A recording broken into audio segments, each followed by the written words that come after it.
안녕하세요. 정보가 세상을 바꾼다의 인포뱅크입니다. 이번에 전해드릴 내용은 탈중국 글로벌 기업들을 멕시코로 몰려든다에 대해서 한번 알아보도록 하겠습니다. 여러분의 구독, 좋아요, 그리고 필요하시면 알람 설정까지 부탁드리겠습니다. 지금 미국과 중국의 경쟁, 그리고 글로벌 공급망의 재편, 중국의 제로 코로나 정책, 이러한 것들을 통해서 중국에 진출했던 많은 글로벌 투자 기업들이 이제 탈중국을 해서 새로운 투자 지역을 찾고 있는 상황입니다. 이번 탈중으로 가장 수혜를 보고 있는 국가 후보로서는 멕시코, 인도, 인도네시아, 베트남 등이 거론되고 있죠. 특히 미국과 인접해 있으면서 미국과 동일한 혜택을 받을 수 있는 멕시코가 뜨고 있다는 소식이 들려오고 있습니다. 그래서 알아봤습니다. 탈중국 글로벌 기업들 멕시코로 몰려든다입니다. 지금 미국은 현재 프렌드 쇼링에 대해서 굉장히 강조하고 있는 것이죠. 그래서 미국과 지금 정책적으로 코드가 맞는 나라들에 대해서 그곳에 우리 리쇼링을 하지 못한다면 프렌드 쇼링이라도 해라 라고 지금 얘기를 하고 있는 상황입니다.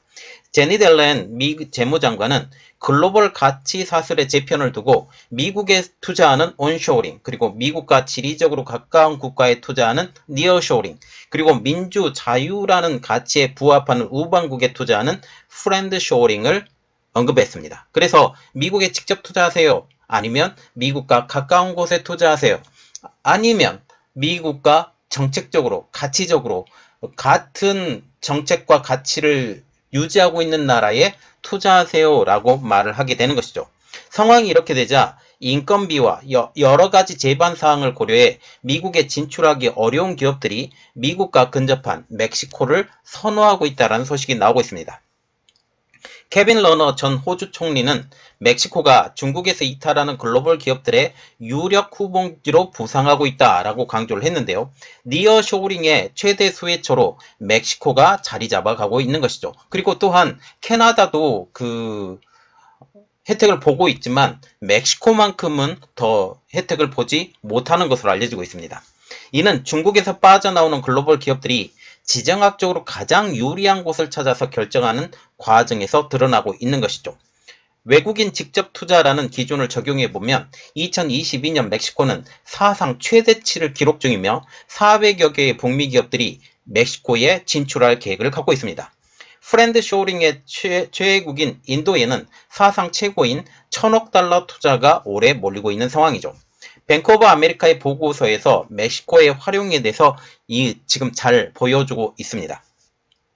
뱅크 오브 아메리카의 보고서에 따르면 멕시코를 미국과의 근접성, 그리고 저렴한 임금체계, 정부의 각종 세금 인센티브가 증가하고 있다라고 분석하고 있는 것이죠. 이 때문에 멕시코는 제조업 부분이 올해만 5% 이상 증가하고 있다는 것입니다. 향후 멕시코가 미국의 배후기지로서의 공급망 재배치의 잠재력을 최대한으로 활용할 경우 수년 동안 수출은 30%, 국내 총생산인 GDP는 9% 이상 증가할 가능성이 높다고 뱅크 오브 아메리카는 예측했습니다. 그러면 이 멕시코가 가지고 있는 장점이 무엇이냐에 대해서 조금 알아보도록 하겠습니다. 멕시코는 캐나다와 더불어 미국과 접한 나라이죠. 우리가 지금 라틴 아메리카나 지금 아메리카를 대륙으로 보지 않고 하나의 섬으로 한번 분석해 본다면 지금 우리가 전체적으로 보면 유라시아 대륙이라고 지금 나와 있는데 한국은 유라시아 대륙의 끝부분에 접해져 있는 나라죠. 이걸 본토로 생각하고 주변을 섬으로 생각한다면 미국과 라틴 아메리카 이러한 지역이 다 하나의 섬으로 연결되었다라는 거죠. 그래서 지금 아시아 지역에서 전쟁이 나더라도 미국의 타격이 심하지 않았고 유럽에서 세계 1, 2차 대전이 일어났음에도 불구하고 미국의 타격이 있지 않고 미국은 계속 초고속 성장을 했었던 거죠. 이러한 미국의 초고속 성장이 이제 캐나다와 멕시코로 이제 그 영향력이 커진다라는 것입니다. 한국만 보더라도 서울이 제일 처음에 개발이 되었었지만 이제 서울을 중심으로 이제 주변 지역인 경기도가 개발되는 것과 마찬가지라는 것이죠. 자, 그래서 우리가 볼 때 아메리카를 하나의 섬으로 생각할 때 북쪽으로는 캐나다, 남쪽으로는 멕시코가 유일하게 미국과 접경한 나라입니다. 이 때문에 멕시코의 지정학적 이점은 아주 대단하죠. 멕시코는 사실상 미국과 단일 시장으로 취급받고 있는 상황입니다. 물론 지금 트럼프 행정부 이후에 그 멕시코에서 특히 중남미에서 넘어가고 있는 이 이민을 막아버려서 이민자가 줄은 상태로 지금 남아있죠. 그러면서 멕시코가 인구의 유동성이 더욱더 풍부해진 상황입니다.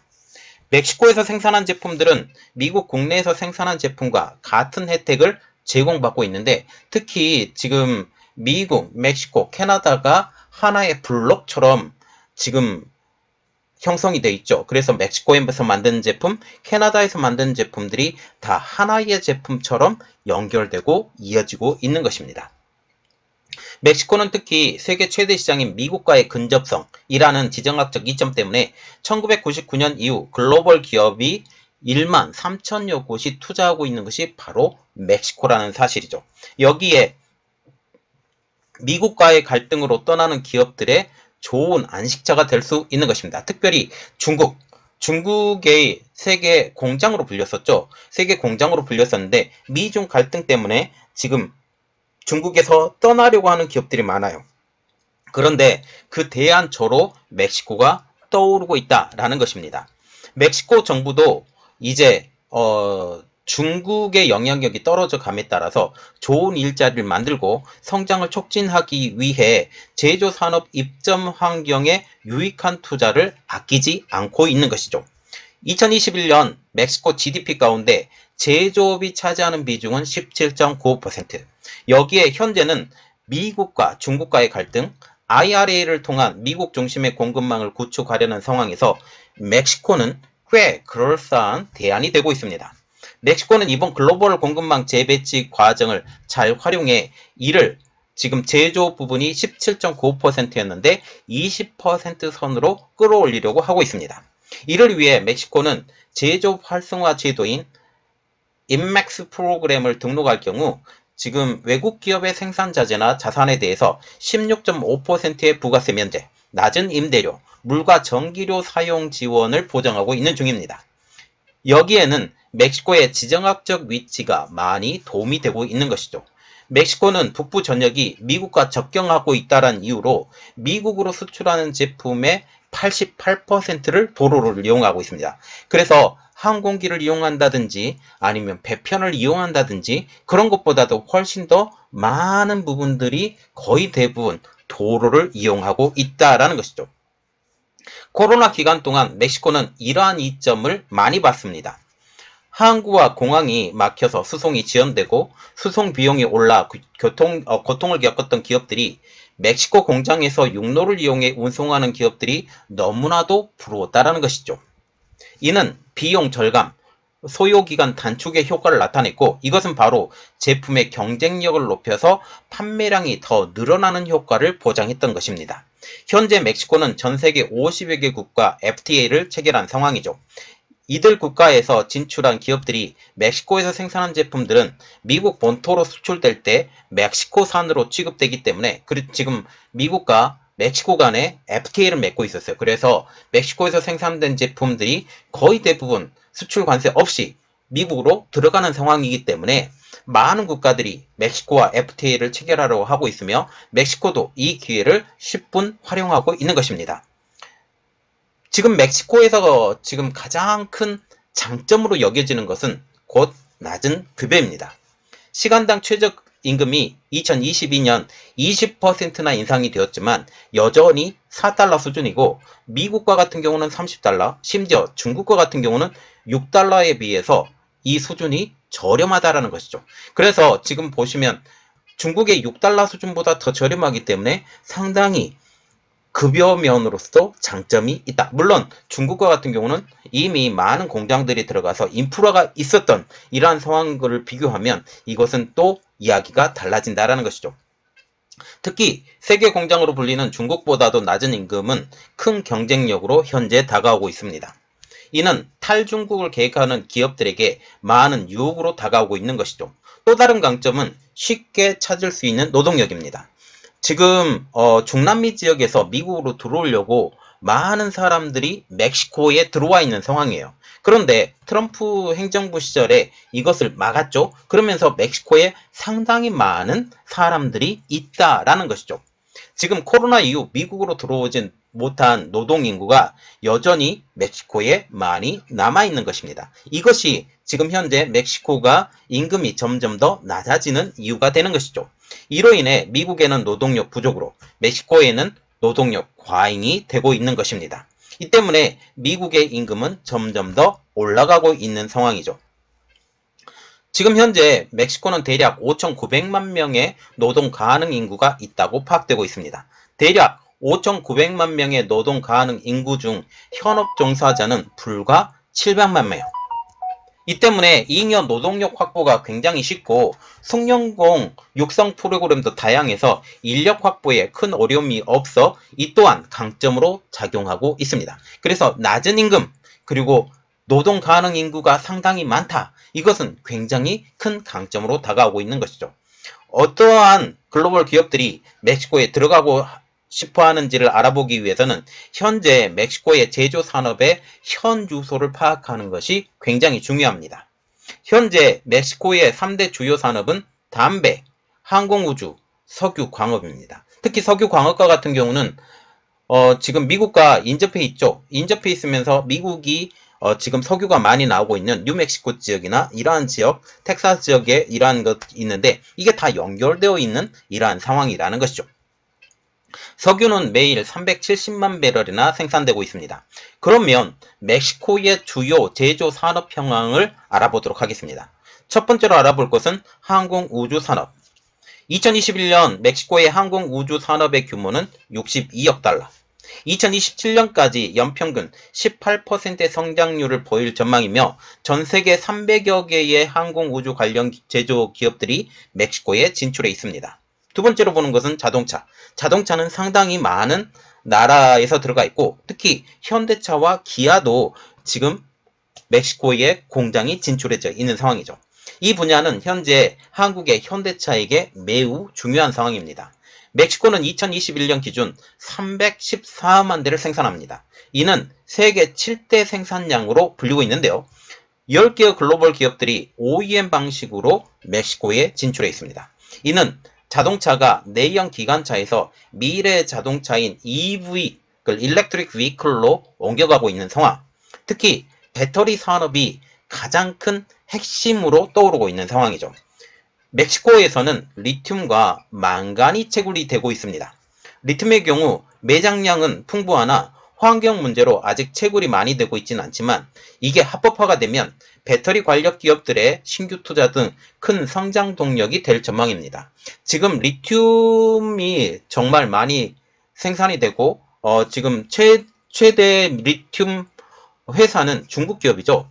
이런 중국 기업들을 누르기 위해서라도 멕시코가 더 개발돼야 된다라는 말이 나오고 있죠. 물론 환경 문제가 걸림돌입니다. 세 번째로 보는 것은 의료기기. 650여 개의 글로벌 기업들이 진출해 있으며 117억 달러의 수출을 기록했습니다. 2025년까지 연평균 12%의 성장률을 보일 전망입니다. 수출의 대부분은 92%가 미국으로 수출되고 있습니다. 굳이 다른 나라로 수출할 필요가 없어요. 미국만 커버만 하면 충분하기 때문이죠.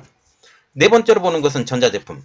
한국의 LG전자와 삼성전자가 멕시코에 진출해 있습니다. 그리고 한국의 다른 기업들도 지금 멕시코에 진출한 상황이죠. 멕시코에서는 OEM 방식으로 전세계 380여 개의 기업들이 진출해 있습니다. 연간 1,500억 달러를 수출합니다. 2021년부터 2026년까지 연평균 18%의 성장이 예상되는 분야가 바로 전자제품 분야라는 거죠. 이처럼 멕시코는 항공우주산업, 자동차, 의료기기, 전자제품 등 다양한 분야에서 고속 성장을 하고 있습니다. 이 때문에 탈중국을 하는 기업들에게 멕시코는 굉장히 임금도 저렴하죠. 그리고 여러 가지 부가적인 것이 있죠. 그리고 미국과 가깝죠. 이러한 것들 때문에 기회의 나라가 되고 있는 것이죠. 멕시코는 지정학적으로 북미인 미국과 캐나다를 비롯해서 중남미 지역까지 중남미 33개국까지 아우를 수 있는 중요한 교두보로 작용할 수 있다는 분석이죠. 특히 중남미와 같은 경우는 지금 브라질, 아르헨티나 이런 쪽에서 조금 커버를 할 수 있지만 일단 중미까지는 멕시코가 커버를 해야 된다라는 말이 나오고 있는 상황입니다. 이를 통해 6억 3천만 명의 시장으로 진출할 수 있는 거점으로 활용될 수 있기 때문이죠. 2022년 한국과 멕시코는 수교 60주년을 맞이하고 있습니다. 한국은 멕시코의 네 번째 교역국이죠. 중남미 국가에서 가장 많이 교역을 하고 있는 것은 미국인 북미를 제외하고 멕시코가 최대라는 것입니다. 현재 한국은 멕시코에 430여 개의 기업들이 진출해 있으며 이곳에 15만 개의 일자리를 만들고 있습니다. 멕시코를 글로벌 공급망 재배치 과정에서 우리가 향후 지속적인 성장을 기록할 토대를 마련할 것으로 보이고 있습니다. 자, 지금 보시면 많은 기업들이 멕시코에 눈독을 들이고 있고 특히 IRA, 지금 IRA를 통해서 현대차가 많이 어려움을 겪고 있었는데 물론 IRA에 대해서 지금 할 말은 계속 많은데 멕시코를 대안으로 지금 보고 있다라는 거죠. 이러한 여러 가지 측면으로 볼 때 한국은 멕시코에 더 투자를 해야 되고 이 멕시코를 통해서 한국 기업들이 더욱더 성장하고 그리고 전 세계 기업들이 많은 기업들이 멕시코로 들어갈 것이다. 왜냐하면 지금 같은 문화권이라고 보고 있고 이러한 것들을 연계가 되어 있기 때문이죠. 이러한 것들을 보면서 우리가 더욱더 빨리 움직일 수 있는 우리나라가 되었으면 좋겠습니다. 이번 내용은 여기까지 했고요. 저희 내용이 여러분들에게 도움이 되셨다면 구독, 좋아요 그리고 필요하시면 알람 설정까지 부탁드리겠습니다. 감사합니다.